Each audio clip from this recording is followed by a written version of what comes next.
Good morning and welcome to this week's webinar with our SBA experts along with our SBDC who is also joining us.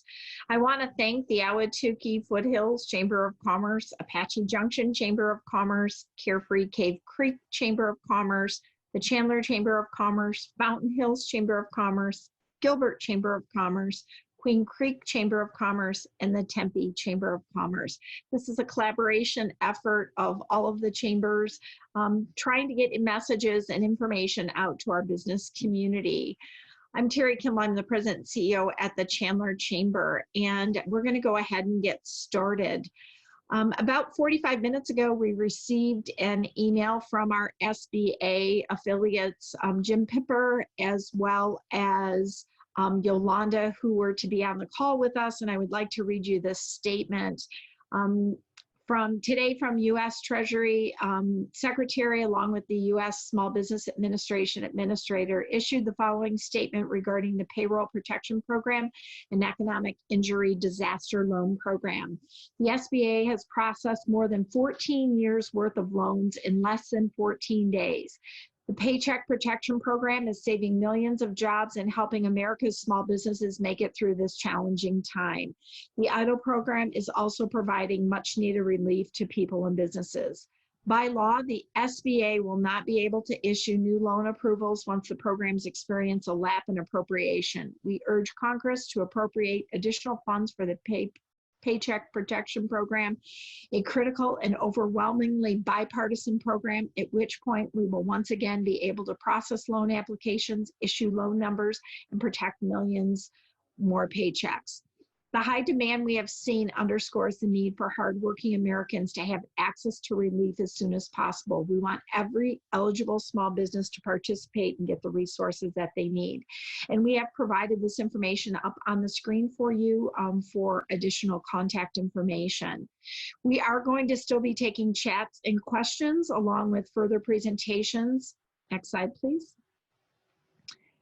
And these are just some statistics that have been given to us through April 13th on the Paycheck Protection Program.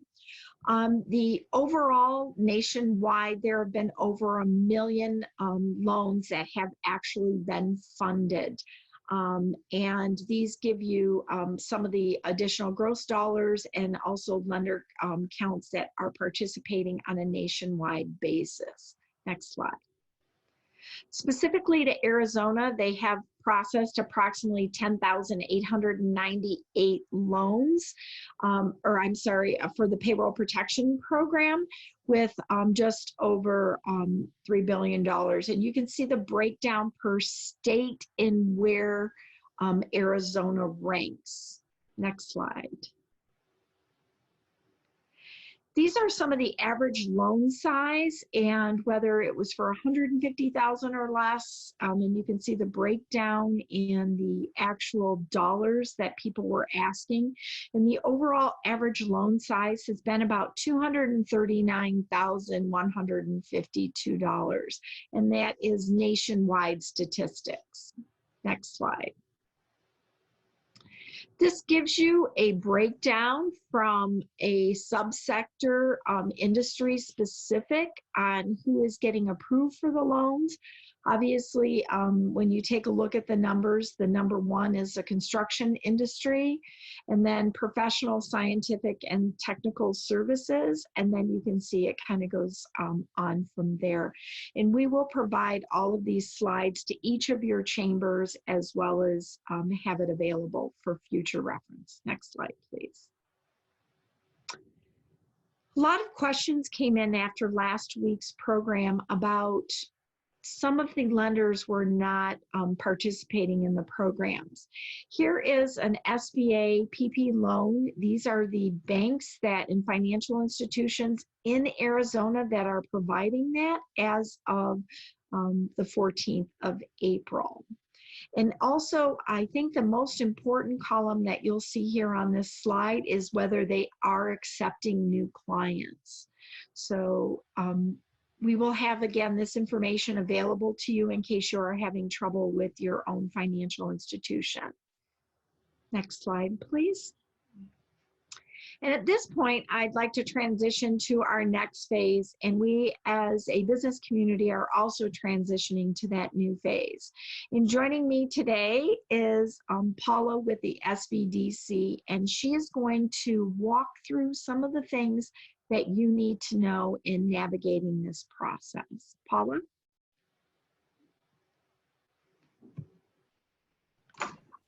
There we go. Thank you. Yeah, there we go. Thank you, Terry, and good morning to everyone. So as Terry said, my name is Paula Wittekind. I'm a business analyst with the Maricopa Small Business Development Center. And if you're not familiar with the SBDC, one of the main things we provide to small businesses is no-fee one-on-one counseling, in addition to training opportunities and access to different market research reports.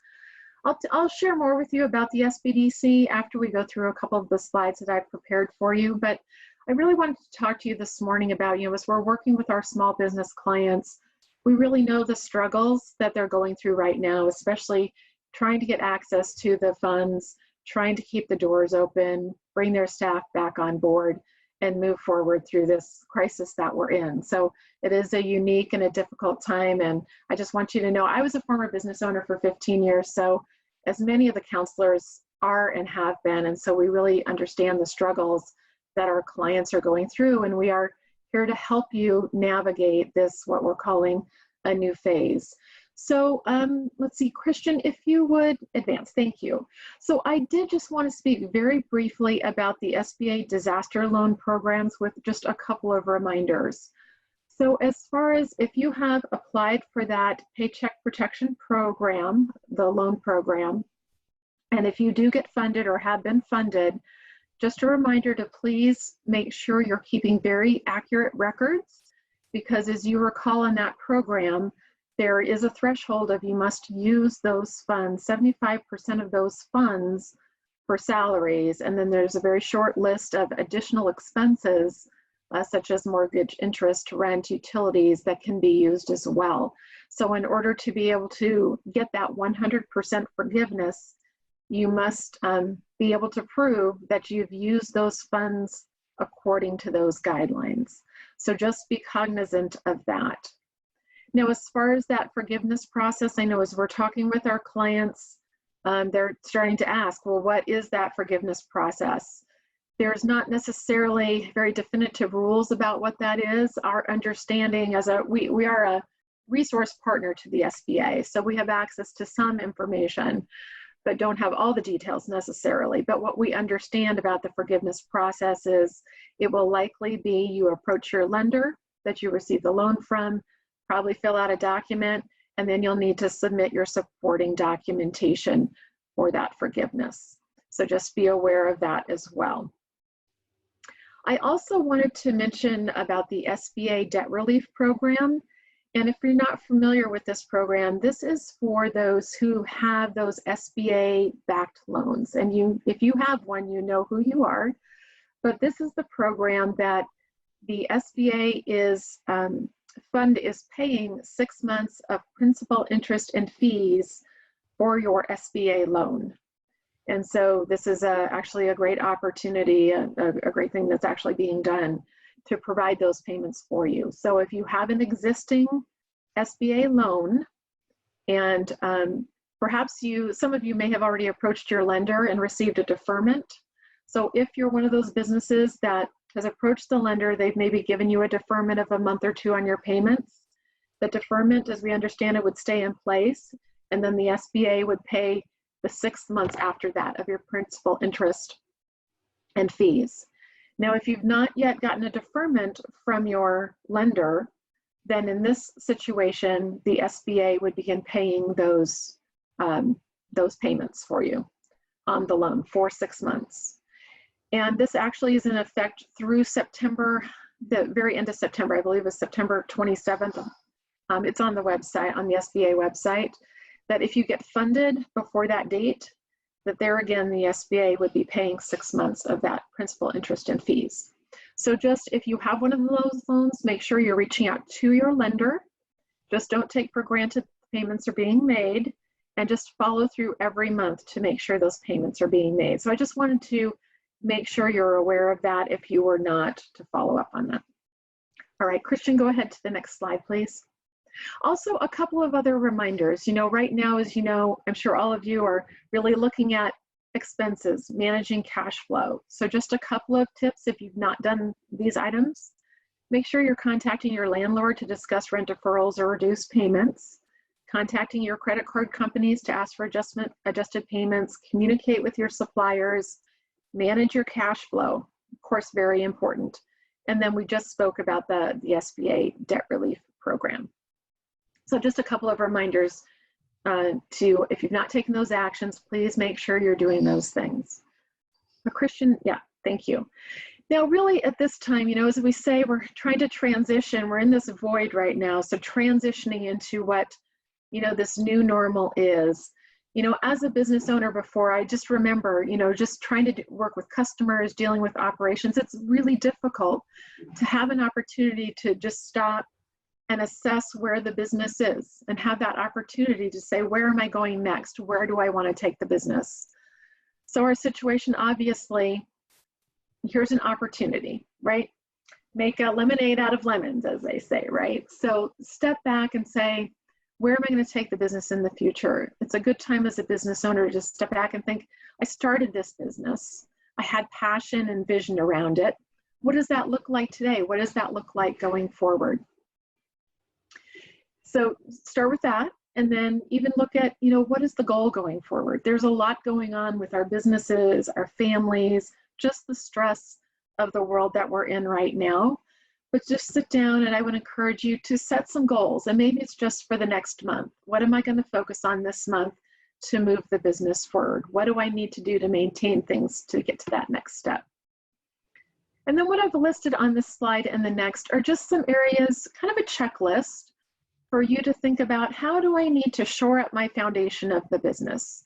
This crisis maybe has exposed some areas, maybe some opportunities for improvement. So think about for sales, how can you continue to generate sales? What new opportunities are there?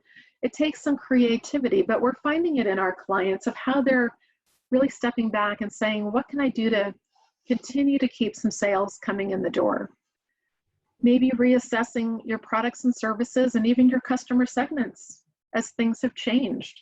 Do you still have the right fit of those items? Doing a little bit of analysis to see what's been profitable in the past, what might I keep, what might I add, and what should I phase out as I'm planning forward for this new phase. For marketing, if you're not already, make sure you're taking steps to just stay top of mind with those current customers, past customers. It's about kind of maintaining, maybe strengthening those customer relationships. And it doesn't always have to be about the sell, right? Just reaching out to them in just that human kindness sort of way of, we're here, we're going to be here for you, to build just to strengthen those marketing, those customer relationships. About financials, this is another area. Perhaps some of you have approached a lender and have never approached a lender before. And maybe it's exposed some areas of, you need to understand your financials, or you need to get some help just reviewing your financials and really shoring those up to strengthen them. Christian, to the next slide, please. And then these are just some additional items that oftentimes just get pushed to the side as you're running your business. Again, another checklist to think about, how can you use this time to kind of shore up the foundation of your business, looking ahead to the next phase. Maybe taking a look at your staffing. Did you have the right team in place? Reviewing your job descriptions, maybe training or cross-training if you've had to, if some of your staff is no longer with you, what do you need to do to cross-train? Strengthen your culture, your mission, and your values. Taking a look at your processes and policies and procedures. Again, this situation may have exposed areas where you really need to shore those items up. Operations, look for efficiencies. Develop those processes. Assess your equipment and software. How can you be more efficient and reduce your costs? And then oftentimes, just looking at yourself as a small business leader, maybe taking this time to identify some strengths and weaknesses, where you can improve your knowledge and skills so that you are there for the business as we come out of this crisis and move forward. So I know that's a lot of information right now, and there are a lot of other concerns, and everyone's coming into this situation and our discussion today at different points. But I think hopefully you found something here that maybe I need to tend to those items, and you just set some short-term goals and just to put a plan in place to start moving forward, thinking more in a positive way of how to come out of our situation and build that strong foundation again. Go ahead, Christian, to the next slide. So really just all of those things we've talked about, those are all areas that the Maricopa Small Business Development Center counselors help our clients with. And you see this list here in the middle of the slide. There are many others: financial review, growth strategy, getting access to capital, not just the disaster loans, but in general, access to capital, getting lender ready, sales and marketing, export international trade, manufacturing technology, and many others there. But it is no fee counseling, which should be very appealing at this time. There's no trick to that because we're funded by the SBA federally and then here locally by Maricopa Community Colleges. So we help small businesses anywhere in the life cycle of any size. And we're really here to help them over the current hurdle they've got, but build a longer term relationship so that we can help them really build those businesses and sustain them and get them to a point of profitability. So, and then just to the next slide, Christian, it's very easy to request counseling. You can go to our website, which is listed there, and just complete our request for counseling form. You're assigned a counselor based on location. I'm one of the East Valley clients. Marcus Brown is another one of our East Valley clients. But fill out the form and you'll be assigned a lead counselor. And we have about 13 counselors across Maricopa County. And we all come with different strengths and knowledge and expertise. And so you might get your lead counselor, but you get the whole team basically. That if you have an area that maybe I can't assist you with, but one of the other counselors has expertise in, you get the benefit of our whole team. So I just wanted to let you know that you know, we are here for our small businesses and we want to be able to help you out in this immediate time of need, but even longer term. So feel free to reach out to me with any questions that you have. And I think that's it, Terry. Great, thank you. Next slide, please.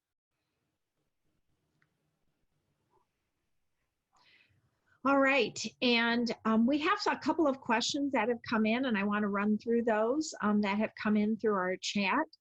One of the questions is, will you be covering on how to apply for unemployment for small business?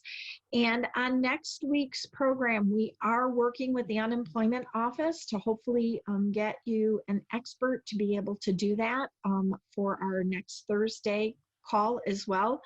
And then we have some representatives from our federal delegation that would also like to talk to businesses and hear what you have to say. So we will go ahead and get that information out as soon as we can to you.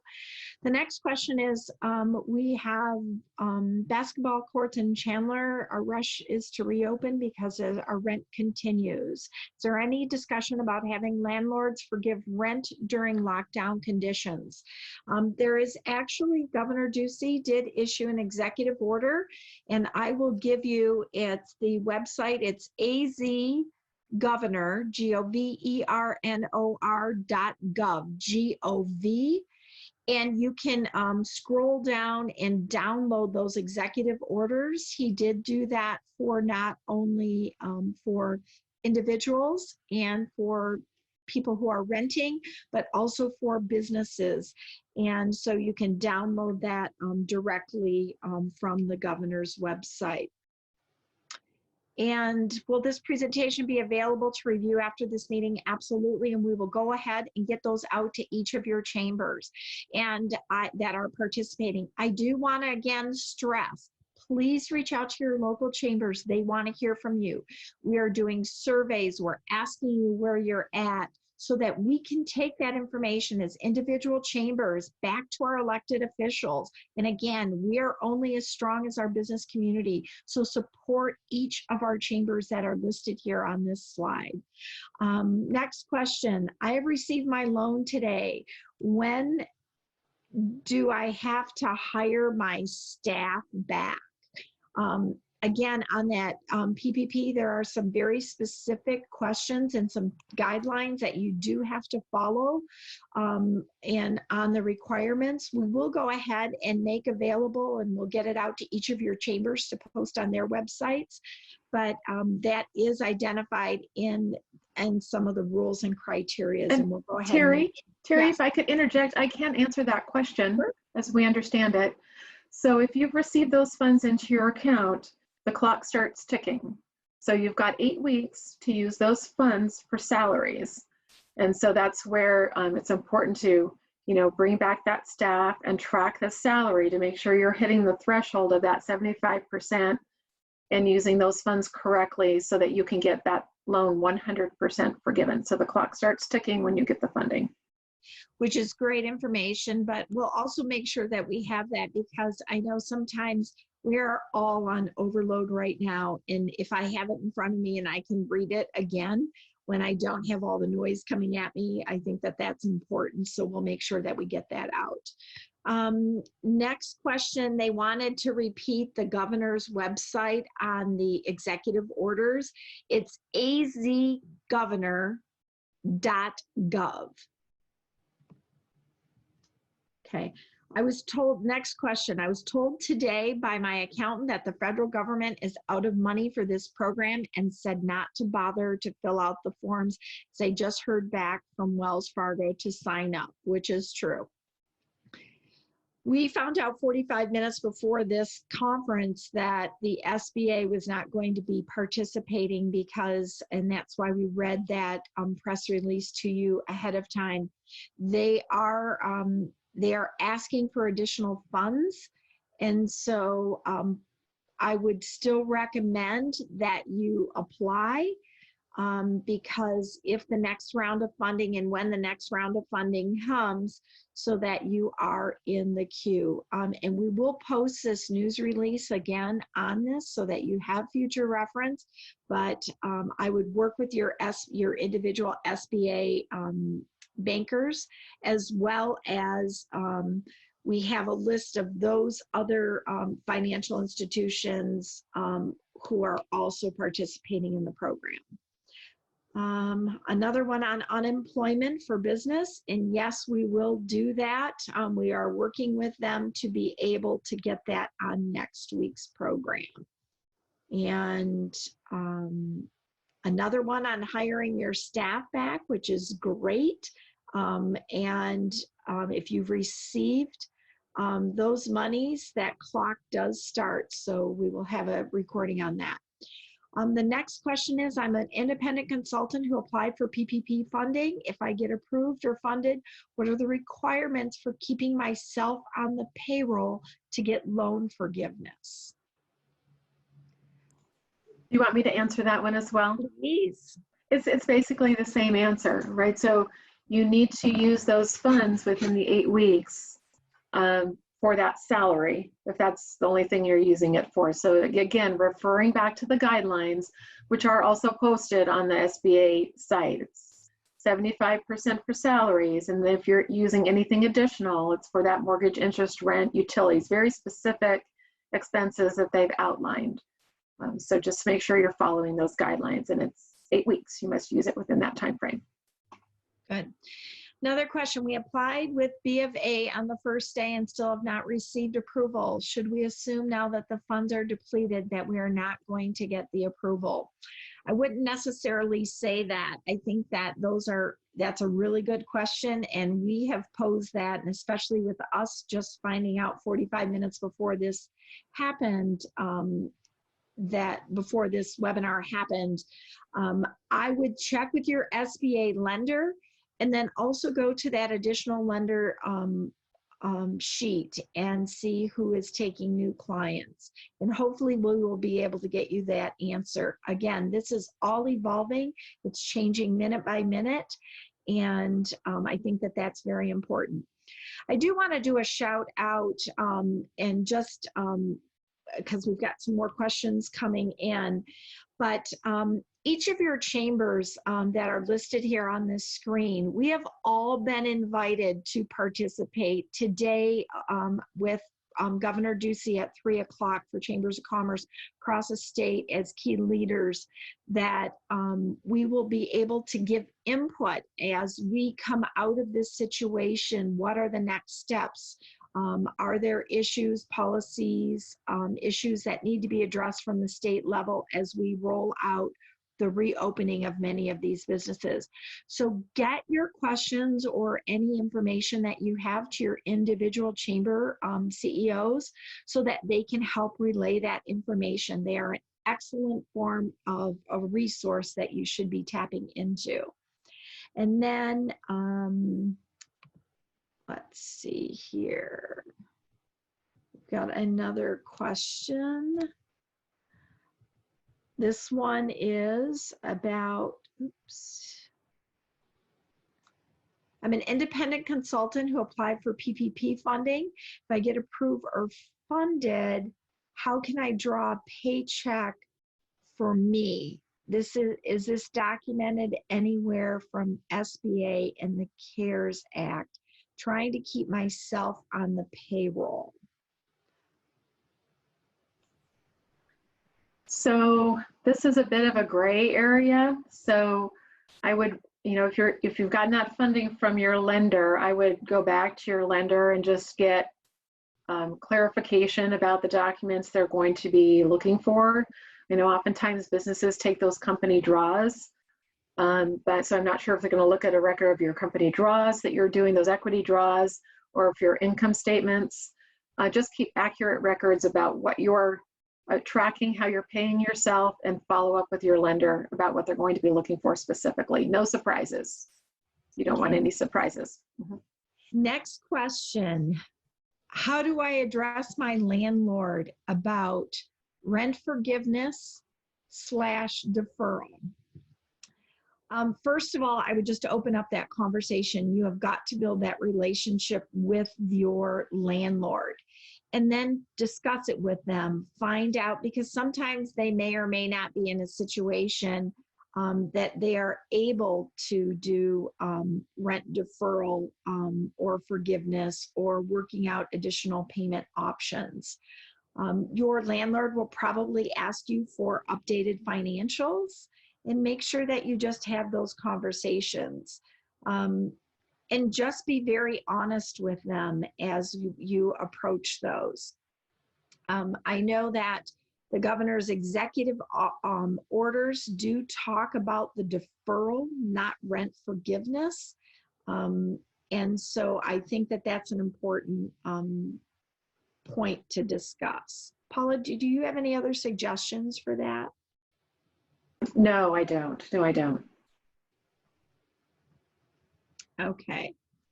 All right. But if you want additional information, I know that in many of our chambers have been having conversations with several of our large landlords within our communities and getting feedback from them. And then we are also helping to disseminate that information out to, and again, make sure that you're honest with them, make that phone call, let them know. Here is another question. I am an independent hairstylist. I pay myself by transferring money from the business checking into my personal checking. I don't have traditional pay stubs. Is this enough paper record for forgiveness? Again, I think that goes back, same type of question as follow up with the lender. As far as what they're going to want to see. This has just been a gray area for us as far as the independent contractors and how the lenders are handling that. So. Okay. All right. We have another question that is here. Hey, bear with me here.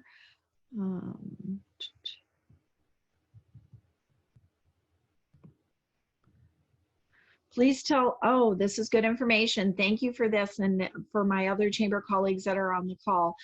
Please tell Governor Ducey that the independent contractors, freelancers, and gig workers are being crushed financially by this pandemic. No payroll, no W-2s. The system doesn't seem to work. So I think we can certainly pass on that information. And we have several here asking for unemployment assistance. So we'll go ahead and try making sure that we get somebody online next week to cover from an unemployment aspect. Okay, on the forgiveness, there are two parts to the forgiveness. The first is actual dollars.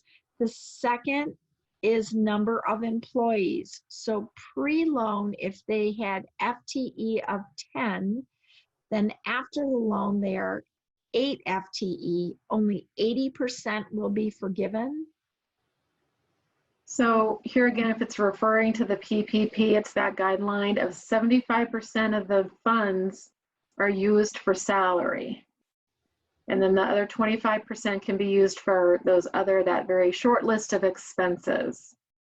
So when referring to the 8 or 10, at this point, the guideline we're following is the 75% is used for salaries. So if you have questions about that, again, go to your lender to just touch base and stay in communication with your lender. Another somewhat gray area, but those are the guidelines as the SBA has outlined them that we're following right now as we're talking to clients. Here's another, also mentioned that people who receive the money from PPP will also have to pay FICA taxes on the amount sent. All right, good information. How enforceable is the governor's orders to close our business? And can we do business if the following social distancing guidelines? You need to follow the governor's executive orders. I do know that each law enforcement, he has had conversations with individual cities' law enforcements.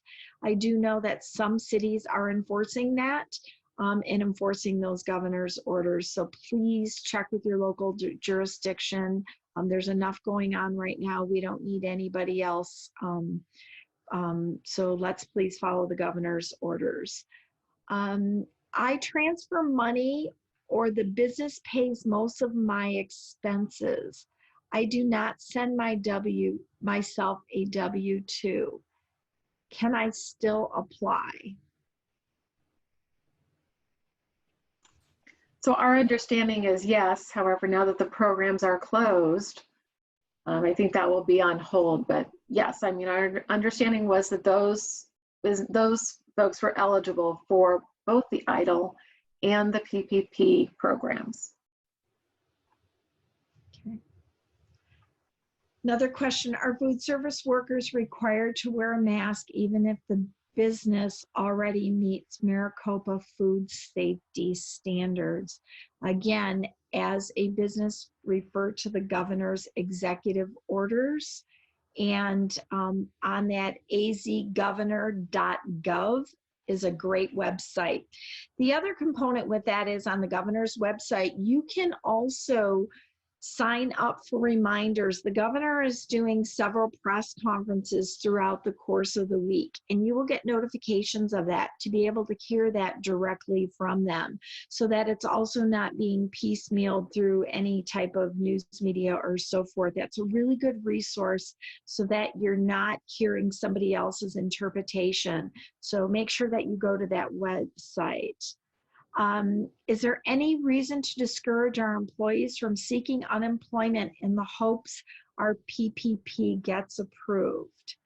I think your employees need to do what's best for each of their individual circumstances.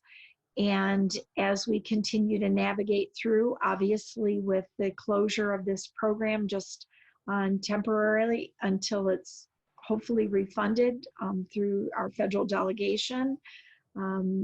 Right now, I think your employees are going to have to do what they need to do. All right.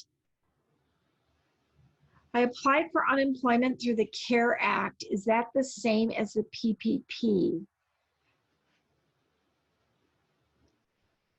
So the CARE Act, under the CARE Act there, the PPP is a portion of that. Also, the e-idle program is also a portion of that. So we will go ahead and provide those additional links that we did in last week's series as well for you to help understand and navigate that. So at this time, we are going to wrap up this session. I really want to give another shout out to each of the chambers that are participating. And my apologies for the short notice on finding out from SBA that they could not participate in today's session. But as we know that these things are changing on a daily basis, and we really encourage you to reach out to your local chambers. They are really staying up to date on what is happening, and they are your best resource for small business right now and to help you navigate this storm. Thank you again to Paula and the SBDC, the Small Business Development Centers, for your participation today. And Paula, we would love for more updates as we continue to move forward on this, especially to help businesses navigate this next recovery stage. Absolutely. Thank you for joining us today, and we will see everybody next week at 10 a.m.